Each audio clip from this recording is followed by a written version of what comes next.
अरे नरक द्वार में दूत सब करते खेचा ताण, उनसे कभू ना छूटता फिर फिरता चारों खानी। कबीर चार खानी में भरमता कबू न लगता पारे, सो फेरा सब मिट गया मेरे सतगुरु के उपकारे। ओहो, अब एक बहुत ही अजीब व गरीब उदाहरण है जो आसानी से हमारे हृदय में समा जाएगा। पहले भी कई बार आप जी को दिखाया है, लेकिन पुण्यात्माओं ये तो विद्यालय है, ये वो विद्यालय है जो आपको परमात्मा प्राप्ति कराएगा। ये वो कॉलेज है, ये वो यूनिवर्सिटी है जो आपको परमात्मा प्राप्ति कराएगा। और जब तक विद्यार्थी कॉलेज विद्यालय में जाता है तो उसने अपना चैप्टर, अपना सब्जेक्ट रह रह कर उसका रिमाइंड करना पड़ता है और तभी वो सफल होता है। तो जब तक आप यहाँ हो इस पृथ्वी लोक पर, तब तक अंतिम श्वास तक आप जी को सिमरण भी करना है, स्मरण करना है, जो मंत्र आपको दिया जाता है। और साथ में ये स्वाध्याय और ये ज्ञान, ये भी आपने श्रवण करते रहना होगा। ये एक नियम है, इसको बार बार करना पड़ेगा। जैसे हम रोटी रोज खाते हैं, अंतिम सांस तक ही रोटी खानी पड़ेगी जब तक शरीर छूटेगा।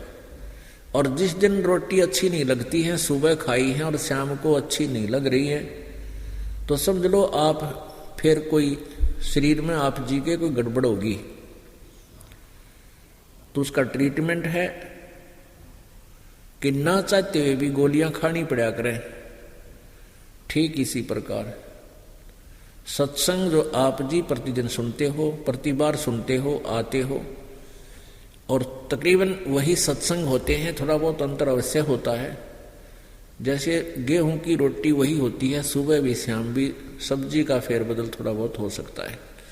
और सही भूख जिसको लगी है, सब शरीर है और सब्जी हो ना हो, रोटी मिल जाए, लुखी सूखी भी खा जाए मिर्च के साथ में। तो ऐसे जब तक आपकी भक्ति सही चल रही है, आपके ऊपर कोई पाप कर्म का दबाव नहीं बना है या आपका नाम खंड नहीं है, तो आपको ये वचन ऐसे नहीं लगेंगे कि ये तो पहले भी सुना था। और ऐसा आता है तो फिर कोई ना कोई गड़बड़ आपकी आत्मा में हो चुकी है। तो उसको सेट यही, उसका अर्थ यही है, उसका ट्रीटमेंट यही है कि ना चाहते भी सुने। जैसे बुखार हो जाता, किसी को जबर हो गया और जबर होने से भूख ना लगती, भूख तो लगती है कोई ना, रोटी तो अच्छी कड़वी लगन लगी, लेकिन कड़वी गोली ही खानी पड़ेगी, ना चाहते भी खानी पड़ेगी। कुनीन की मलेरिया के कारण यदि ऐसा हुआ तो कुनीन खाने से ही वो सेट होएगा। फिर वो रोटियां जो पहले कड़वी लगती थी जबर के कारण, फिर अति स्वादिष्ट लगेंगी। तो इसी प्रकार आप जी ने ये सत्संग जितनी बार भी सुनो, आनंद आना चाहिए, क्योंकि भगवान की चर्चा इस पृथ्वी पर ढूंढ ही नहीं पावे। कहीं और सत्संग सुनते हो तो सत्संग नहीं है, बेशक चर्चा मालिक का नाम तो अवश्य लेते हैं, लेकिन वहां सारा अज्ञान प्रवेश किया जाता है। तो यह और न्यारी खुशी। तो अंतिम श्वास तक जैसे शरीर को अन्न की आवश्यकता होती है, रोटियों की आवश्यकता है, आहार की आवश्यकता है, ऐसे ही इस आत्मा को अंतिम श्वास तक ही सत्संग की भी आवश्यकता और सिमरण की आवश्यकता है। तो हम अभी आप जो प्रसंग चल रहा है कि सतगुरु के उपदेश का लाया एक विचार। जैसे ऋषि महर्षि जी साधनाएं करते थे और ऐसी कठिन साधनाएं उन्होंने की, ऐसे प्रयत्न किए, इतनी जबरदस्त तरीके से किया। ओम नाम का जाप भी करते थे। पहले मंत्र ही एक होता था, ये तो कलयुग में बात बिगाड़ दी नकलियों ने। पहले एक ही मंत्र होता था, ओम नाम। वेदों अनुसार साधना करते थे ये लोग, क्योंकि इन्होंने वेदों को स्वयं ही जाना, संत नहीं मिला, इनको तत्वदर्शी संत नहीं मिला, जिस कारण से इन्होंने यजुर्वेद अध्याय नंबर 40 के मंत्र नंबर 15 में लिखे हुए ओम के मंत्र को पूर्ण परमात्मा का जान लिया। उसमें लिखा है कि ओम कर्तु समर किलवे समर कर्तुम समर,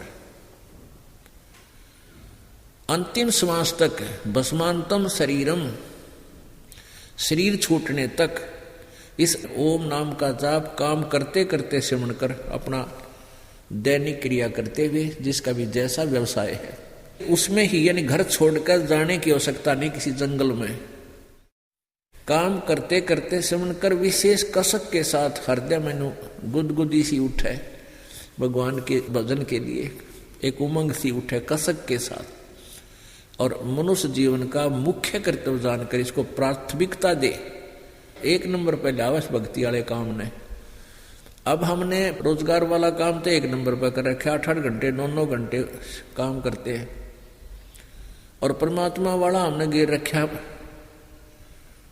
टाइम लग गया तो कभी मंदिर में चले जाया करते, मंगलवार ने प्रसाद बांट दिया है, कोई व्रत रख लेते, ओम जय जगदीश हरि आरती याद आ जाती तो वह गुनगुना लेते। तो हम ऐसा काम चलाओ सा इसको समझ रहे थे, रिजेक्टेड सा नहीं, अब इसको 1 नंबर पर लाना अपन, फिर संसारिक काम भी ठीक होंगे। तो ऐसे उन लोगों ने जिन्होंने स्वयं ही वेदों को जाना और समझा, सतगुरु मिले नहीं, उन्होंने ओम नाम के जाप को अंतिम मान लिया।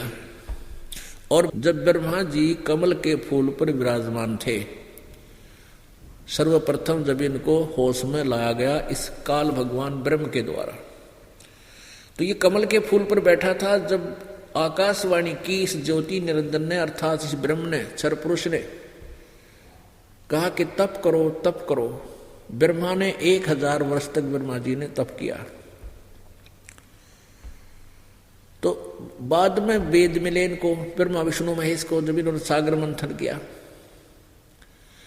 तो वेदों में तो ओम नाम और आकाशवाणी मान ली परमात्मा की ब्रह्मा जी ने, कि परमात्मा ने आकाशवाणी की थी तप करो, तो उधर से तो आकाशवाणी से तो ले लिया तप, वो आकाशवाणी तो थी काल की, ब्रह्म की, और वेदों का ज्ञान दिया परम अक्षर ब्रह्म ने, इस ब्रह्म के अंतःकरण में, इसके कंप्यूटर में फीड कर दिया, इसके मोबाइल में फीड कर दिया, फैक्स कर दिया, और वही बाहर इसने निकाल दिया एज इट इज। और उधर से इसने अपनी अटकल के और अलग प्रकार के कई उपनिषद आदि गढ़वा दिए, और आकाशवाणी इसने अपना ज्ञान ठोक दिया।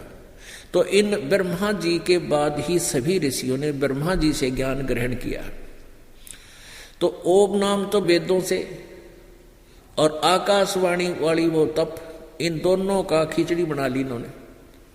तप भी हठ योग भी करने लग गए, जबकि वेदों और गीता जी में हठ योग को मना किया है। ओनली मंत्र जाप करना, नाम जाप करना, काम करते करते, जैसे आपने अभी 8वें अध्याय के 5वें श्लोक में, 8वें अध्याय के 7वें श्लोक में पढ़ा, ये ब्रह्म कहता है कि तू युद्ध भी कर और मेरा स्मरण कर ओम नाम का। युद्ध से कठिन कोई काम नहीं होता, और उसमें भी भगवान को याद रखना बताया। तो काम करते करते, हठ योग नहीं किसी उसमें लिखा है शास्त्र में, तो हठ योग इस काल ने अलग से ठोक दिया। तो इन ऋषि महर्षियों ने हठ योग साथ में किया, ओम नाम का जाप किया,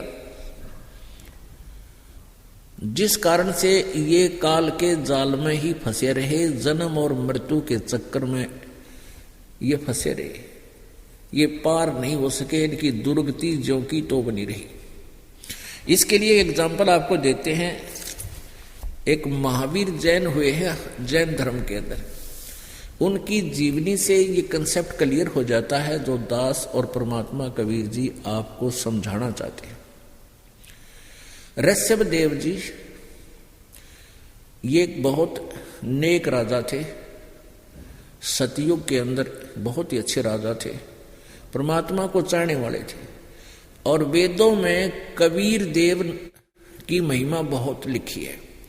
तो जो ऋषि लोग थे, जो ऋषभ देव जी के गुरु ब्राह्मण थे, उनसे ये प्रश्न किया